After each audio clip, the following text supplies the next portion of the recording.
नमस्कार। आज हम एल्बर्ट कामू के विचारों की दुनिया में थोड़ा गहरे उतरेंगे। हाँ, वही फ्रांसीसी अल्जीरियाई दार्शनिक और लेखक जिन्हें नोबेल प्राइज भी मिला था। बिल्कुल। और आज हम खास तौर पर उनके एब्सर्ड, मतलब वो जो निरर्थकता या बेतुकेपन का उनका कॉन्सेप्ट है, उसे समझने की कोशिश करेंगे। और इसकी बुनियाद है अल्बर्ट कैमू अस्तित्व, अर्थ और विद्रोह से लिए गए कुछ हिस्से। सही। और कामू की शुरुआत ही आप देखें तो एक बहुत ही फंडामेंटल सवाल से होती है। बल्कि वो कहते हैं कि फिलॉसफी का सबसे सीरियस सवाल यही है, क्या जीवन जीने लायक है? ये तो काफी भारी सवाल है।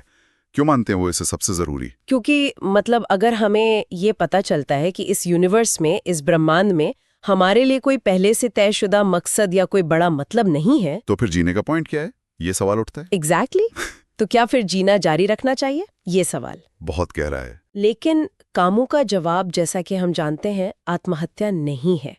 वो इसे फिलोसॉफिकल हार मानते हैं। हाँ, वो कहते हैं कि हमें इस निरर्थकता से भागना नहीं है, बल्कि उसका सामना करना है, उसे एक्सेप्ट करना है। तो फिर ये एब्सर्ड या निरर्थकता जिसका सामना करना है, ये है क्या चीज? कहाँ से आती है ये? देखिए, कामों के लिए एब्सर्ड न तो पूरी तरह इंसान में है, न ही दुनिया में। ये असल में दोनों के बीच का एक टकराव है, एक क्लैश। टकराव? कैसा टकराव? हमारी जो एक अंदरूनी जरूरत है, एक प्यास है अर्थ खोजने की, चीजों में कोई पैटर्न, कोई क्लैरिटी ढूंढने की। हाँ, हम सब चाहते हैं कि चीजों का कोई मतलब हो। बिल्कुल। और दूसरी तरफ है ये दुनिया, ये ब्रह्मांड, जो हमारी ये जरूरत के सामने एकदम चुप है, उदासीन है।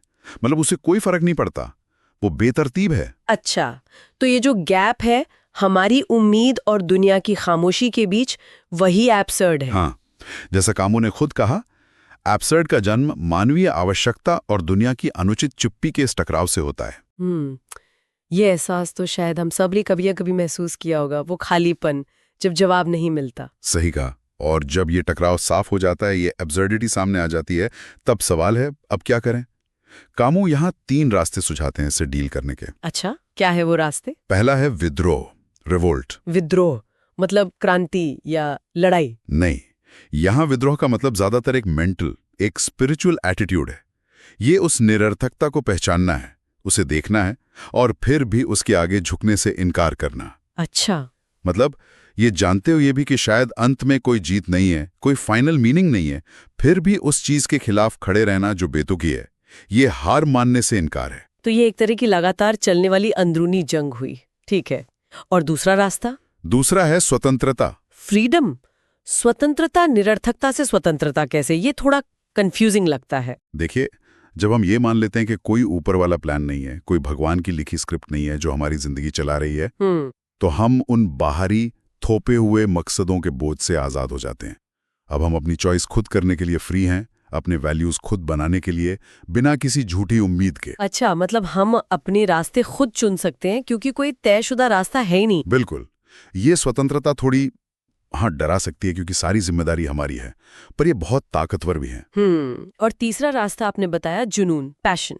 ये कैसे? अगर सब निरर्थक है तो फिर जुनून किस बात का? जुनून इसी जीवन के लिए, इसी एक जीवन के लिए जो हमारे पास है, क्योंकि कोई बात का इनाम या स्वर्ग नहीं है, कोई बड़ा कॉस्मिक स्कोर कार्ड नहीं है। तो जो है बस यही है। एग्जैक्टली।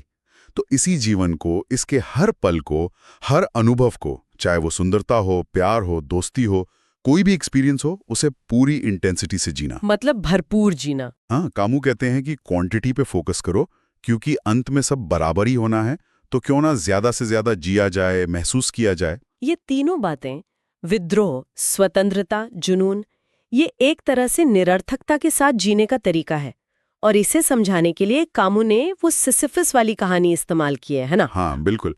सिसिफस का मिथक, वो ग्रीक कहानी। क्या थी वो कहानी संक्षेप में? तो सिसिफस को देवताओं ने सजा दी थी कि उसे एक बहुत भारी चट्टान को पहाड़ की चोटी तक धकेल कर ले जाना है। हाँ, और जैसे ही वो ऊपर पहुंचता, चट्टान वापस नीचे लुढ़क जाती थी। हमेशा। और उसे फिर से नीचे जाकर उसे ऊपर धकेलना होता था। एक अंतहीन, बेमतलब का काम। कामों के लिए ये जो सिसिफस की सिचुएशन है, ये हम सब की, मतलब ह्यूमन कंडीशन का प्रतीक है। हम भी तो रोजमर्रा की जिंदगी में कई बार ऐसे ही काम करते हैं जो रिपीटेटिव लगते हैं, व्यर्थ लगते हैं। हम लक्ष्यों के पीछे भागते हैं, ये जानते हुए भी कि शायद सब कुछ अस्थायी है। बिल्कुल। लेकिन कहानी का सबसे जरूरी हिस्सा और कामों का सबसे फेमस आइडिया, वो ये है कि हमें सिसिफस को खुश इमेजिन करना चाहिए। खुश उस अंतहीन सजा में, ये कैसे मुमकिन है? यही बात समझ नहीं आती कई बार। देखिए, खुशी उसकी सजा में नहीं है, खुशी उस वक्त में है जब चट्टान नीचे लुढ़क जाती है और सिसिफस पहाड़ से नीचे उतर रहा होता है। उस वक्त क्यों? क्योंकि उस पल में वो पूरी तरह से कॉन्शियस है। वो अपनी सिचुएशन की पूरी निरर्थकता, पूरी बेतुकीपन को जानता है। वो किसी धोखे में नहीं है। अच्छा। और इसी जागरूकता में, इसी सच्चाई को बिना डरे देखने में उसकी जीत है। वो अपने भाग्य को, अपनी डेस्टिनी को देख रहा है, उसे स्वीकार कर रहा है, और फिर भी वो वापस जा रहा है उस चट्टान को उठाने। वो हार नहीं मान रहा। नहीं, वो अपने विद्रोह को जी रहा है। मैं नहीं झुकूंगा। अपनी स्वतंत्रता को जी रहा है। ये मेरा चुनाव है कि मैं फिर जाऊंगा। और अपने जुनून को जी रहा है। मैं इस संघर्ष को जीऊंगा। वो अपने भाग्य का मालिक बन जाता है उस क्षण में। उस चेतना और चुनाव में है, निरर्थकता को जानते हुए भी जीने के चुनाव में। बिल्कुल, यही है एब्सर्ड हीरो। तो अगर हम कामों की इस पूरी सोच को समेटें तो मुख्य संदेश क्या निकलता है? क्या लेकर जाएं हम इस चर्चा से? मेरे ख्याल से सबसे बड़ी बात यह है कि जीवन का अर्थ कहीं बाहर से, किसी धर्म या किसी फिलॉसफी से रेडीमेड नहीं मिलेगा। हमें उसे खुद बनाना होगा। कैसे? अपने जीने के तरीके से, उस निरर्थकता का ईमानदारी से सामना करके, और फिर भी, या शायद इसीलिए, विद्रोह करके, अपनी आज़ादी को इस्तेमाल करके, और जीवन को पूरे जुनून से जीकर। जैसा कामू ने सिसिफस के लिए कहा था, ऊंचाइयों की ओर संघर्ष ही मनुष्य के हृदय को भरने के लिए पर्याप्त है।